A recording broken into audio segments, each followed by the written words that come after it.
మీ internet వాడకం మీ చేతుల్లో నుంచి టెలికాం కంపెనీల చేతుల్లోకి వెళ్ళబోతోందా? మనకు తెలియకుండానే చాపకంది నీరులా వెనుక ఏదో జరుగుతోందా? ఒక్క క్లిక్తో ప్రపంచాన్ని చుట్టేస్తున్న స్మార్ట్ ఫోన్లు ఇకపై మోగబోవాల్సిందేనా? కొత్త ప్యాకేజీల పేరుతో టెక్ మోస్తానికి తెరలేపై టెలికాం సంస్థలు. దీంతో మనకొచ్చే నష్టం ఏంటి అనుకుంటున్నారా? Let's watch.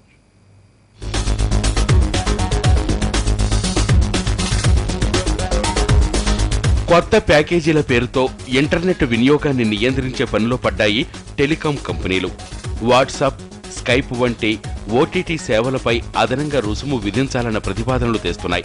ఇందుకోసం కొన్ని కంపెనీలతో ఒప్పందం కుదుర్చుకుని కొన్ని వెబ్సైట్లను ఫ్రీగా అందించేందుకు ప్రయత్నిస్తున్నాయి. దీనిపై మండిపడుతున్నారు నెటిజన్లు. ఇంటర్నెట్లో అన్ని సైట్లను అందరూ ఒకే రీతిలో యాక్సెస్ చేయగలిగేలా ఉండాలని అంటున్నారు. ట్రాయ్ చేస్తున్న ప్రతిపాదనలను అడ్డుకునేందుకు సేవ్ ఇంటర్నెట్, నెట్ న్యూట్రాలిటీ వంటి ఉద్యమాలకు తెరలేపారు.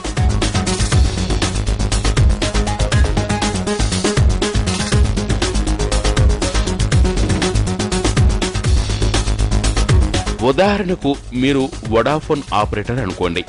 గూగుల్ వంటి వెబ్ దిగ్గజంతో ఓ నిర్ణీత మొత్తాన్ని చెల్లించి ఒప్పందాన్ని కుదుర్చుకుంటోంది వొడాఫోన్. దాని ప్రకారం వొడాఫోన్ సంస్థ తమ వినియోగదారులకు ఆ వెబ్సైట్ను ఉచితంగా అందిస్తుందన్నమాట. అలా ఒప్పందం కుదుర్చుకున్న సైట్లన్నింటినీ ఉచితంగా అందిస్తుంది ఆ టెలికాం సంస్థ.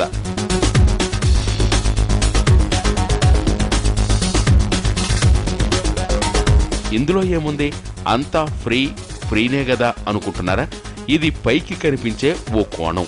కానీ ఆ ప్లాన్లో లేని సైట్లను చూడాలంటే మనం డేటా ప్యాకేజీ కొనుక్కోవాల్సిందే. అంటే ఒకే సమయంలో ఇటు వినియోగదారుల నుంచి అటు వెబ్సైట్ల నుంచి టెలికాం కంపెనీలకు ఆదాయం వచ్చే విధానం అన్నమాట. ఇందులో లొసుగేంటంటే గూగుల్, ఫేస్బుక్, ఫ్లిప్కార్ట్ వంటి సంస్థలు భారీగా డబ్బు పోసి టెలికాం ఆపరేటర్లతో ఒప్పందాలు కుదుర్చుకోగలవు. అలా కుదుర్చుకోలేని చిన్న చిన్న సంస్థలు కనుమరుగయ్యే పరిస్థితి వచ్చింది.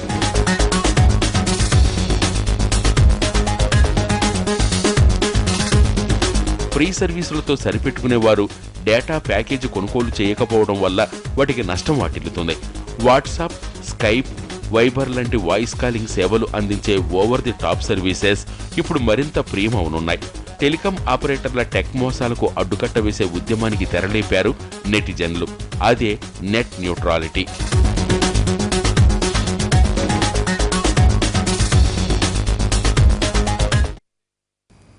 ఒప్పందం చేసుకున్న వాటిని ఫ్రీగా ఇచ్చి మిగతా వాటిపైన వడ్డింపు వేయడంతో నెట్ న్యూట్రాలిటీ కోసం పోరాటం మొదలైంది. కొన్ని కంపెనీలకే ప్రయోజనం కలిగించడం ఏంటనే వాదనలు వినిపిస్తున్నాయి. ట్రాయ్పై ఒత్తిడి పెంచినా అది కూడా కొన్ని కంపెనీలకి కొమ్ము కాస్తోంది. ఇంత జరుగుతుంటే మరి కేంద్ర ప్రభుత్వం ఏం చేస్తోంది?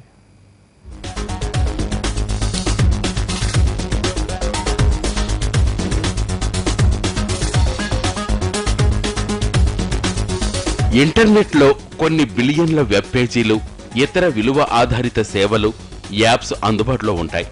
ఇంటర్నెట్ సేవలను అందించే సంస్థలు వేటినైతే తమ ఖాతాదారులు ఎక్కువగా వాడుతున్నారో వాటి నుంచి లబ్ధి పొందేందుకు ఆదాయ మార్గాలను ఎంచుకుంటున్నారు. కొన్ని కంపెనీలకే ప్రాధాన్యత ఇవ్వటం వల్ల డబ్బు ఎక్కువ ఉన్న కంపెనీలు లాభపడటమే కాకుండా వేల కోట్లు అవలేలగా ఖర్చు పెట్టగలిగే కంపెనీలు తమ సర్వీసులను అతి తక్కువ ఖర్చుకే ప్రజలకు అందించి ఎక్కువ లాభాన్ని పొందగలుగుతున్నాయి. అంత ఖర్చు పెట్టలేని చిన్న కంపెనీల పరిస్థితి ప్రశ్నార్థకమవుతోంది. ఇంటర్నెట్ సర్వీసులు అందించే విషయంలో తటస్థంగా ఉండాల్సిన టెల్కోలు ఎంపిక చేసిన కొన్ని యాప్స్ను ఉచితంగా అందిస్తుండటం తాజా వివాదానికి దారితీసింది. ప్రోడక్ట్ డెవలపర్లు కొంత మొత్తం చెల్లిస్తే వారి యాప్స్ను ఇంటర్నెట్ యూజర్లు ఉచితంగా వినియోగించుకునే విధంగా కొన్ని టెల్కోలు ప్రత్యేక పథకాలు అందిస్తున్నాయి. దీనివల్ల ఆయా యాప్స్, సైట్స్కి మరింత ప్రాచుర్యం లభిస్తుంది. అయితే నెట్ విషయంలో తటస్థంగా ఉండాల్సిన టెల్కోలు ఈ విధంగా చేయటం వల్ల ఇతర సంస్థలు నష్టపోవాల్సి వస్తుందన్న ఆందోళన వ్యక్తమవుతోంది.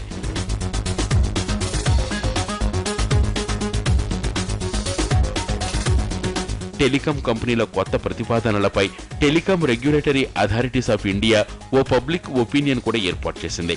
20 ప్రశ్నలతో కూడిన ఓ ప్రశ్నావళికి సమాధానాలు పంపాలని కోరింది.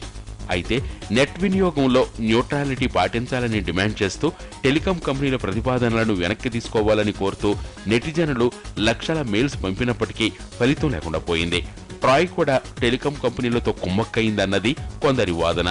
నెట్ న్యూట్రాలిటీకి మద్దతిస్తూ ఫ్రీ బేసిక్స్ కు వ్యతిరేకంగా ఏర్పాటు చేసిన ఐ డోంట్ సపోర్ట్ అనే ఆప్షన్ను క్లిక్ చేసినప్పటికీ ఎలాంటి స్పందన లేదంటున్నారు.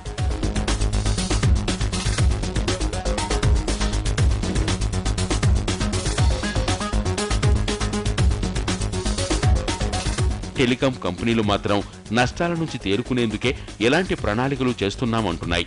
కొన్ని కోట్లు వెచ్చించి 2G, 3G, 4G సేవలను అందించే హక్కులను పొందామని, వాటి ద్వారా గ్రామీణ ప్రాంతాలకు సైతం ఇంటర్నెట్ సేవలను చేర్చగలిగామంటున్నాయి.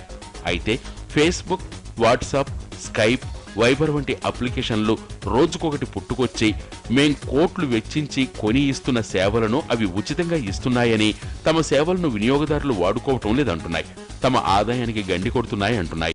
కోట్ల రూపాయలు వెచ్చించేది తామైతే ఆదాయం పొందేది మరొకరు అని ఆవేదన వ్యక్తపరుస్తున్నాయి. ప్రభుత్వం స్పందించి ఈ సర్వీసుల మీద ట్యాక్స్ పెంచి ఇద్దరికీ సమాన వ్యాపార అవకాశాలు ఉండేలా చూడాలని కోరుతున్నాయి టెలికాం కంపెనీలు.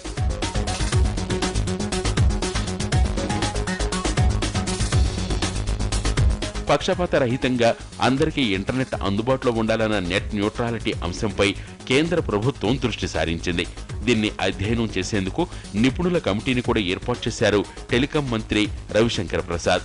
నెట్ న్యూట్రాలిటీ ప్రయోజనాలు, ప్రతికూలతలు, పరిమితులపై మరో నెల రోజుల్లోగా నివేదికను అందిస్తుందన్నారు. నివేదిక ఆధారంగా సరైన నిర్ణయం తీసుకుంటామన్నారు. కొన్ని యాప్స్ ను ఉచితంగా వినియోగించుకునేలా ఎయిర్టెల్, రిలయన్స్ కమ్యూనికేషన్స్, యూనినార్ వంటి టెలికాం ఆపరేటర్లు అందిస్తున్న స్కీములపై గుత్తాధిపత్య ధోరణులను నియంత్రించే కాంపిటీషన్ కమిషన్ ఆఫ్ ఇండియా కూడా విచారణ జరిపే అవకాశాలున్నట్లు తెలుస్తోంది. అటు టెలికాం రంగ నియంత్రణ సంస్థ ట్రాయ్ కూడా గత నెలలో నెట్ న్యూట్రాలిటీపై చర్చాపత్రాన్ని రూపొందించింది.